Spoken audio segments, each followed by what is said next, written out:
to go. Send around nowhere to go. You're talking to Jane, you're talking to Joe. Talking to Jane, you're talking to Joe. And then my recruiter came to me. Then my recruiter came to me. Say what you want to be. Say what you want to be. I told him mean and lean and green. Told him mean and lean. Welcome back, candidates. I'm Staff Sergeant Chamberlain. Had a request from the Oklahoma candidates. We did our STX, or kind of FLX. I don't know, whichever one you want to call it. We flew in a Black Hawk to Kansas and joined up with the Kansas OCS program, and we ran some sticks lanes out in the field. So it was kind of a combined effort. It was really nice. But we noticed, especially when we were merging with another unit, another team, we started working on the SOP development, and we got some reports that kind of went crazy, right? Because your tax op is often going to identify which reports you're going to use, how you're going to use them, when you're going to use them. For instance, we're going to talk about a LACE report here in a minute. LACE reports can be delivered with, the green, amber, red, black method, but what means green, amber, red, or black, what numbers, how much of things are left over is different almost every unit you go to. So we're going to talk about a way to make that very simple, put it in a tax op and take it to phase 3 with you. Most of you are probably done with your phase 2 prep, okay, or prep for phase 3 while you're at phase 2. If you're watching this at any other time except for June the 26th of 2023, then you could be right at the beginning of phase 2. I don't know. So just use this to kind of help you get ready for the phase, whatever phase you're in, and prepping for phase 3 is really where we're trying to get. All right, so we're going to jump right into the class today. Let me share my screen. All right, we've got the class up, so you should be able to see PowerPoint. Of course, the military's greatest tool, right? It's our greatest weapon. Common military reports. I am Staff Sergeant Daniel Chamberlain. This is 26 June 2023, unless it isn't, and then just insert whatever date it is there. Maybe I'll get promoted. You can insert Sergeant First Class there. We'll see. Moving on. All right, task condition standards, because this is what we have to have for every class to familiarize officer candidates with common military reports. Condition given a block of instruction. That's this. Access to YouTube. Also this. And PowerPoint or Google Slides. If you want these slides, I'll send them to you. I don't care. Standard. OCs will be able to comfortably use common military reports for the correct purpose and at the correct time. There's several that do a lot of the same things. I want to make sure you know why they're used and when to use them. Safety requirements, no special requirements. Risk assessment level is low. Do not fall asleep and get a pencil through the eye. Environmental considerations, reduce, recycle, reuse. Try to use less tree cutting down, less paper. Check on learning and future training is going to be your evaluation. Overview. So here's kind of what we're going to talk about today. So we're going to talk about introduction to some common reports. Radio etiquette. I realize that many of you are 09 Sierras and you've probably never talked on a radio. That's okay. We all started there at some point. There is no training like just doing it. Unfortunately, I will not be able to make you great on a radio today. You need to get on a radio and talk to people, and that's how you get good at it. Spot reports and salute reports. You'll notice these are basically the same thing. ACE and LACE. Talk about the roll of 25. And then we're going to talk about SitReps, the 2 9-line reports, which are UXO and IED, and a MEDEVAC. And before we get out, we'll talk about a SLANT report and do a check on learning. All right, introduction reports. So why do we use common reports? I'm actually going to talk about these in reverse. I don't know why I put them in that order, but realistically, we use the same reports as everyone else so that we all know what information's coming, okay? If I tell you that, prepare to copy LACE report or LACE report as follows, you know that I'm about to give you my LACE report. I'm about to give you my liquid, ammo, casualties, and equipment status reports, okay? You don't have to guess. You don't have to hear me come on the radio and wonder what I'm about to tell you. You know exactly what you're about to hear, so you can write it down in the right format or whatever it is, okay? If you need to pick out certain lines, when we get to like the 9-line, we'll talk about which ones. They're all important, okay? I'm talking MEDEVAC. But some of them have numbers. Some of them you have to number different letters, so you'll have a letter with a number. So it can get confusing if you don't know what order I'm going in. So much like an op order, when you're reading an op order, it has to be the same every single time, right? It follows the same format, so soldiers know what they're prepared to hear. When I say enemy, they know they're getting the enemy's situation, okay? Anyway, so that's why. Correct info, so we want to make sure that you don't forget to give me some information when you're calling a report, okay? Make sure you're telling me what unit you are, what's your location, or the location of the event, or both, the status, whatever it is. Okay, it's very easy to forget to put out a single line of information, and then when radio traffic gets cut off, and now those people don't know where you are because you forgot location, right? That's not good if you're calling up for a MedEvac or IED or whatever it is. So we use the same report so that everyone gives us all the information needed. And then brevity. Okay, we don't need you, like I'm doing right now, just rambling on about this report. Give me the information that's in the report and get off the radio. Okay. Moves us to radio etiquette. Radio etiquette is very, very important for whomever is going to be on the radio the most. Okay. In emergency, sure, you can get on and do whatever you need to, but using radio etiquette ensures a few things. Number one, that brevity. Okay. Get on the radio, get off the radio. Why do we want to worry about brevity? Because we may not have the most pertinent information on the line at the time, and someone else is trying to get through on that channel. Okay.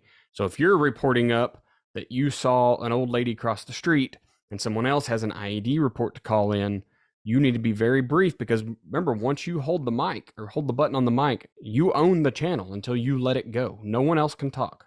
Okay. So we use brevity.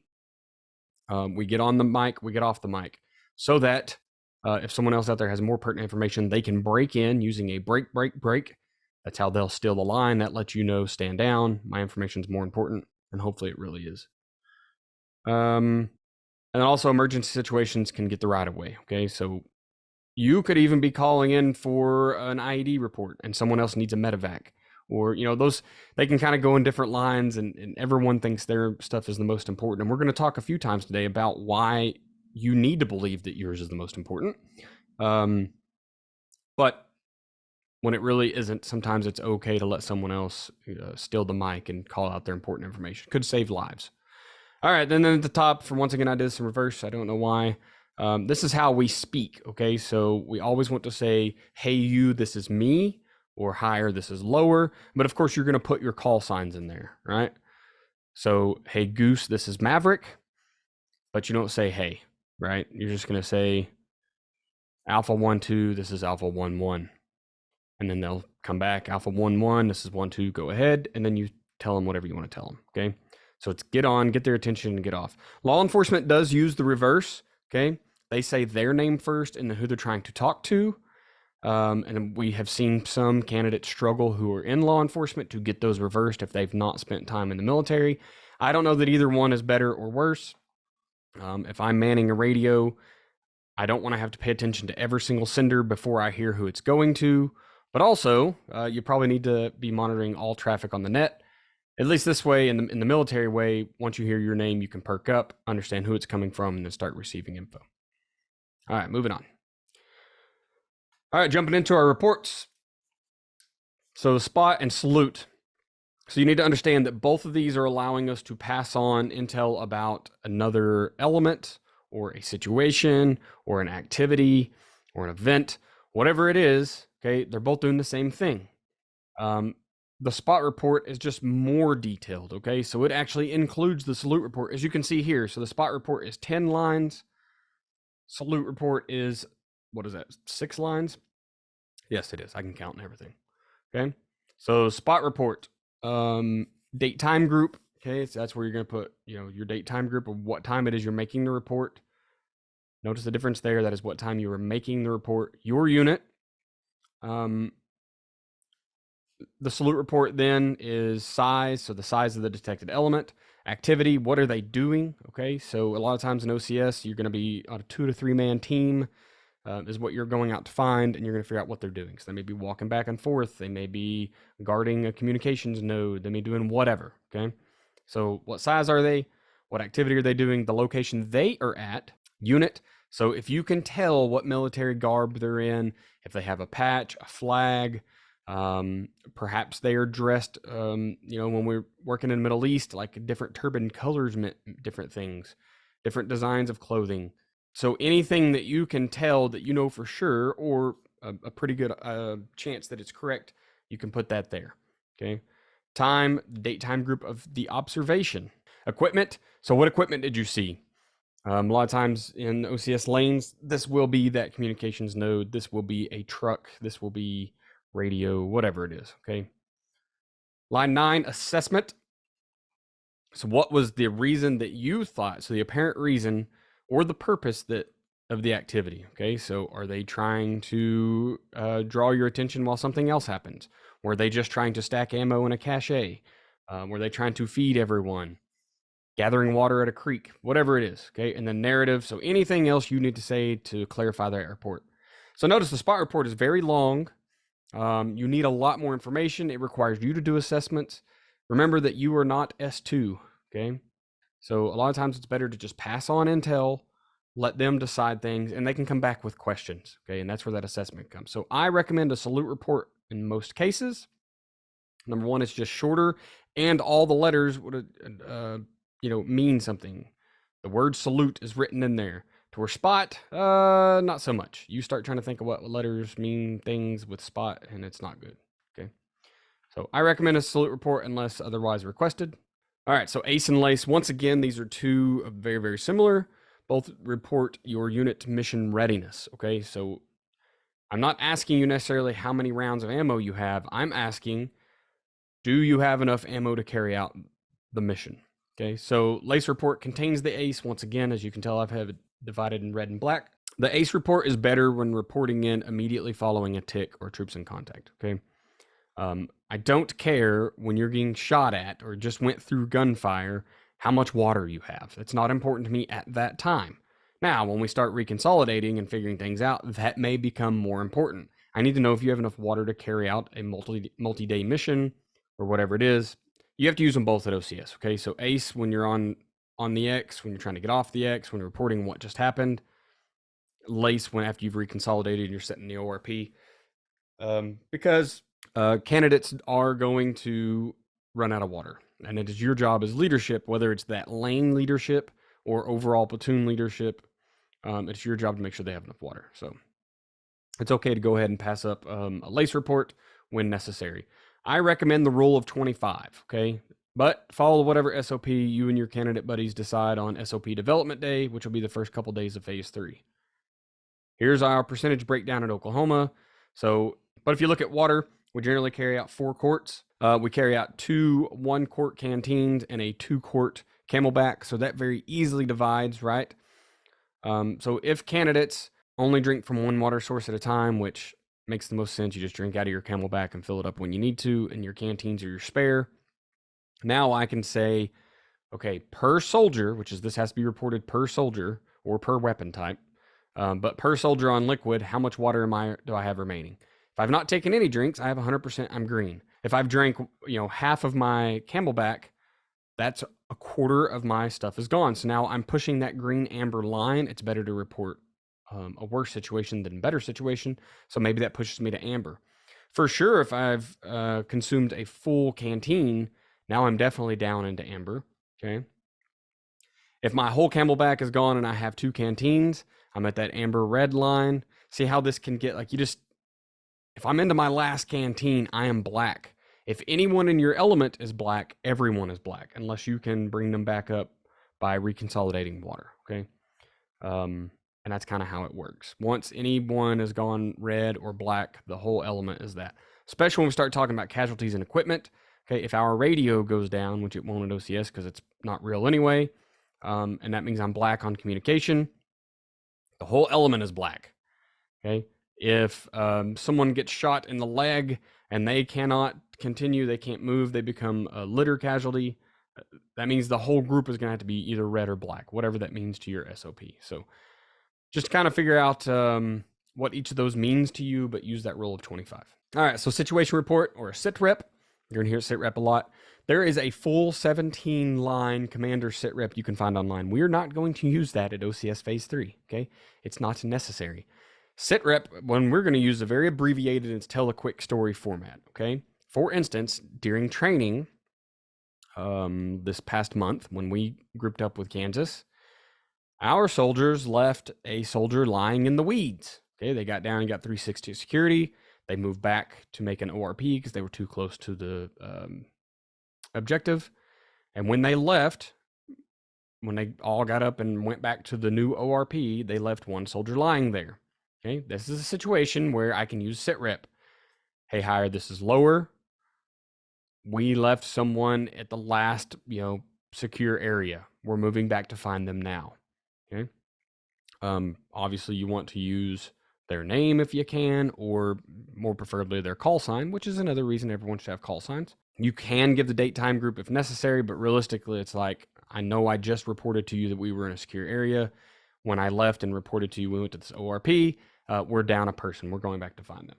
Okay, so that's a situation where SitRep works. It's not an official, I'm doing hand quotes here, air quotes. It's not an official report, but it does remind you constantly to be reporting about your situation. Tell me what's going on out there. This could even be when you're calling in that your ambush is set, or, whatever it is. You're just giving a quick situation. Anytime I press the button and I don't have a super formulated thing I'm about to say, I'm just saying, hey, you, this is me, SitRep, prepare to copy. We just took fire, getting 360 on the X. We'll throw you more information as it comes along, or whatever. Okay, so you can kind of see how that's just telling a quick story. And then make sure that they heard you. 9-line reports. So we got 9-line UXO, and then we'll do the MedEvac request. Okay, so 9-line UXO to start. So UXO is also the IED report. This is where you'll hear it most often. In training, it'll be generally called UXO. Once you, OCS phase 3, you're probably going to call it IED, if they're even on the lanes. I think they tried to put them on the lanes with us in 2019, I think is when I was up there.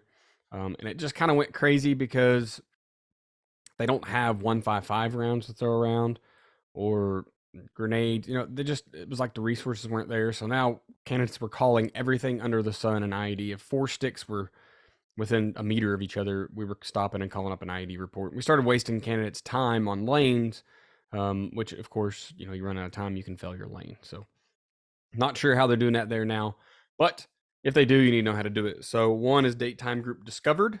Okay, not what time I'm making the report, when did I find it, which could be different. Location of UXO and IED. It's always going to be an 8-digit grid. If you can give 10, fine, but 8 will work. Try to give better than 6, right? That's a 6-digit grid is a huge area. Contact info, so your radio frequency and call sign. Type of munitions. Is it something that was dropped, projected? I put protected, so that's pretty funny. We'll just fix that while I'm sitting here.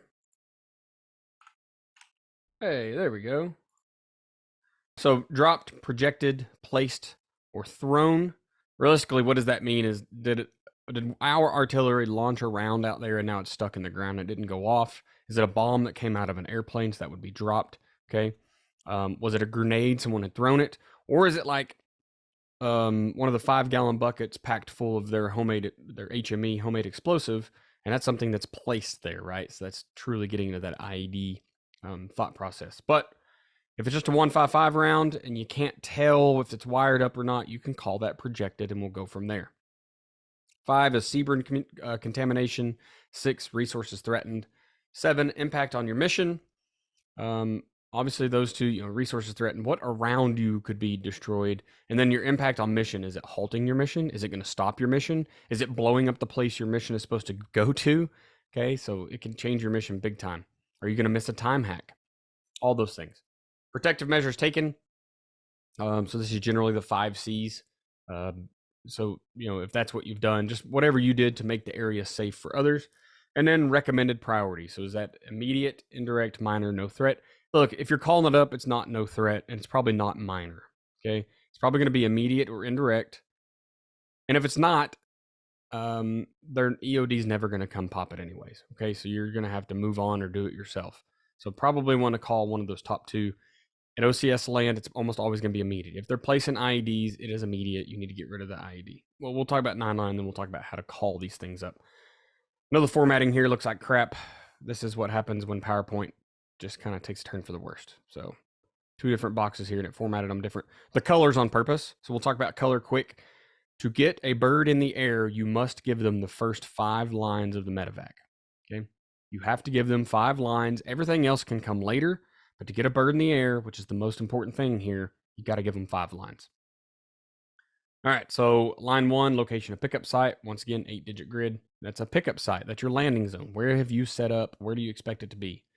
Once again, contact info. Patients by precedence, okay?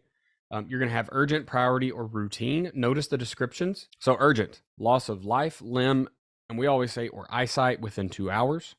Okay, priority, loss of life, limb, or eyesight within 4 hours. Routine, evacuate within 24 hours. Okay. I'm not a doctor. I can't determine these things a lot of times. Look, if Bob got shot through the calf and I've treated it and he's fine, he's not bleeding out, he just is harder to walk, maybe that's routine. Okay. He can still sit in a foxhole and shoot. He's going to be in some pain, but we're all soldiers. He'll soldier on. If Bob's leg got cut off at the knee, I don't know if that's urgent or priority, so I'm calling it up as urgent. Okay, that probably is urgent. If Bob had a grenade go off next to him and he's bleeding out of multiple wounds, it's probably urgent. Okay, so I'm not a doctor. I'm not going to decide between urgent and priority. Routine is pretty simple. Okay, if you stubbed your toe, cut yourself, something that can be fixed on location pretty quickly, then you're probably okay. Once again, if you're not going to lose life, limb, or eyesight, we'll call it routine. We'll get you out when we can. You may have to wait that 24 hours. Special equipment needed. Jungle penetrators, what you should be circling right now on your paper if you've printed out a document, because you're going to Washington, or if you're going to Washington, because you're going to need a jungle penetrator. That is the jungle up there. Okay. You other guys that go to other places, I don't know what your place is like. So do some recon, do some map recon. But the biggest thing is just understanding what a hoist is for, what a jungle penetrator is for. Okay. Or do they not need anything? Can they just land a bird? Number of patients by type. Okay, so you'll actually say the number and whether they are litter or ambulatory. Okay, litter means they need to be on a litter. Ambulatory means they can walk. Line 6, security of pickup site. Notice there's N, P, E, and X. No enemy, possible enemy, enemy in the area, armed escort required. What do these look like? If you're calling in a MedEvac and you are a lone survivor situation, it's probably X. Okay. At OCS, you're outside the wire, so enemy is always possible. You can use P or E, just kind of whichever one you think is best. All right, method of marking. Panels is usually what everybody uses, but understand that you're not going to have panels. You're going to request smoke with almost every mission. You're almost always going to request red smoke because that's how we call in a medevac. You can change it up. Just remember when we're in our communication with the bird or making this report, we never say what color smoke. Okay, we just say smoke. When bird gets on ground or near us, they will tell you pop smoke, and then they will confirm what color they see. Okay, and then you can say, yes, that's me, or no, that's not me. Because if the enemy hears, hey, they're going to use red smoke, they can red smoke anywhere they want to, and now they're calling down a bird, but it's not you, it's them. All right, moving on. Patient nationality and status. Okay, so this is, you're literally going to say Alpha Bravo Charlie Delta Echo, and then a number. Okay, so you may say 3 Alpha, 1 Bravo. They're in this order for a reason. This is what order people get precedence. Okay, I know that it's not patients by precedence, it's patients by nationality, but they are going to take U.S. military before they take enemy POWs. NBC contamination. This is the wartime. There's another 9-line on peacetime, but we're going to train as we fight, so we're going to use wartime. Okay, is there any Seaburn in the area? And you need to tell them which one. I've always been told to understand that if there is Seaburn in the area, they ain't coming. So, I don't know. Do with that what you will. If it's peacetime, you're supposed to give geographical information. I'm next to a giant tree. I'm just over this hill next to a ridge, whatever it is, so they can kind of identify what direction they may need to come from. But wartime, we're just worried about Seaburn. All right, so the way that you're going to call these in, specifically these 9 lines, but really on any of them, okay? So I'm going to say, hey, you, this is me, prepare to copy 9-line medevac. They're going to say, send 9-line medevac. And they're going to say, hey, you, this is me. 9-line medevac as follows. Line 1, give them the 8-digit grid, and then say break. Okay, so line 1, 8 digits, break. That break tells everyone else I'm still in control of the net. I'm coming back with more info, but it allows an emergency to come in at any time. Okay, if you speak really fast and clear, you have to be clear if you're going to speak fast. You may get through 2 lines at a time. We generally want to break between each line. So line 2, it's what you're going to say. You're not going to say line 1 location, a pickup site. You're just going to say line 1 and give them the information. Okay. So line 2, give me a radio freak call sign, break. Line 3, 2 urgent, 1 priority, break. Line 4, jungle penetrator, break. Line 5, 2 Lima, 1 Alpha, break. Okay. So that's how you get the first 5 lines out. And then you can tell them, rest of the information will come momentarily, whatever it is, okay? Because maybe you're not at the pickup site. You're going to meet them somewhere. So I don't know what the security is. I don't know all of that, right? Or maybe I'm just taking down information in a notebook still, or my RTO is, whatever. Get the 5 lines out, get the bird in the air, and then you can send up the rest. And the rest is the same way, okay? So line 6, I'm probably going to say Papa or Echo. Line 7, generally you're going to use Charlie in this situation. Do not say the color. Line 8, 2 Alpha, 1 Echo. Okay. Line 9, none. So you can say none. I've also heard, I've been told to not say line 9 if there's no CBRN, because there's not a none option, right? If it slips out, just say none. If you can prevent from saying line 9, don't say it. That's okay. Right, that way there's no confusion like, oh my God, was there any CBRN? No, you don't have to worry about it. Okay, SLANT reports, the last report we'll cover today. Number 1, there's 2 different versions of this. There's a formal and an informal. This report is used when you're reporting your LD to go on mission, or SP if you're a truck driver like me, okay, when you're about to go on mission, leaving the wire, whatever it is. It's basically a SLANT report is, hey, here's what I'm taking with me, okay? So formal, once again, date, time, group, unit, and then the commander's information requirements goes here. This is why we don't use formal, because I'm not saying all that out loud right before I leave.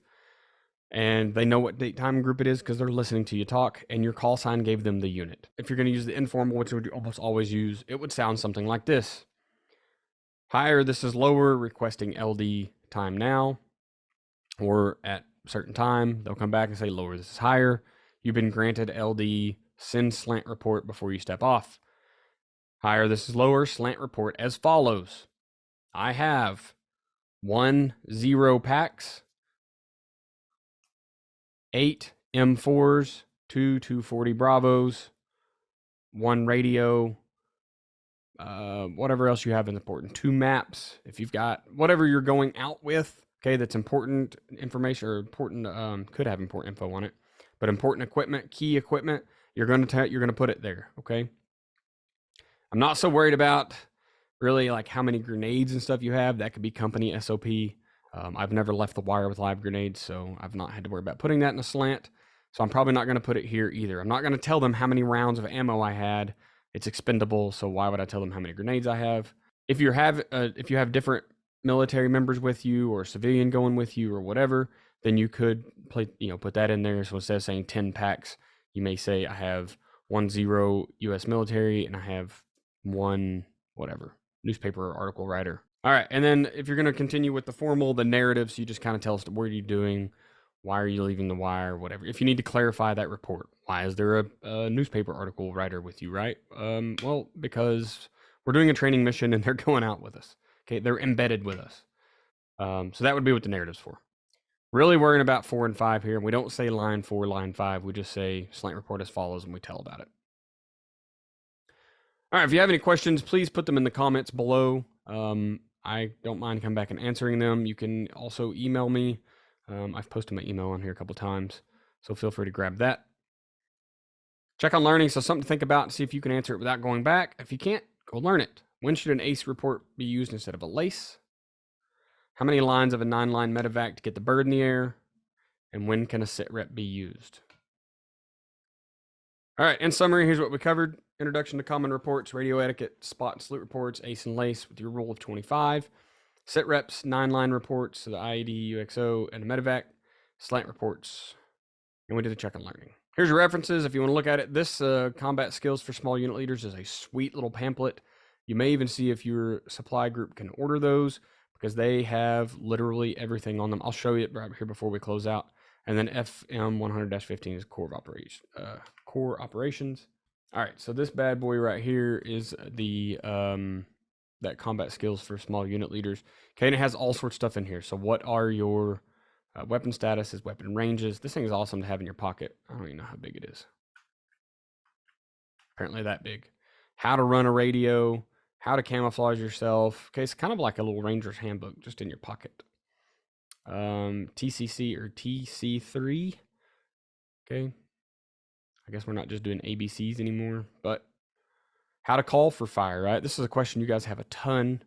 Detainee ops, you don't really need so much. PCCs, PCIs, this is some stuff you can look at.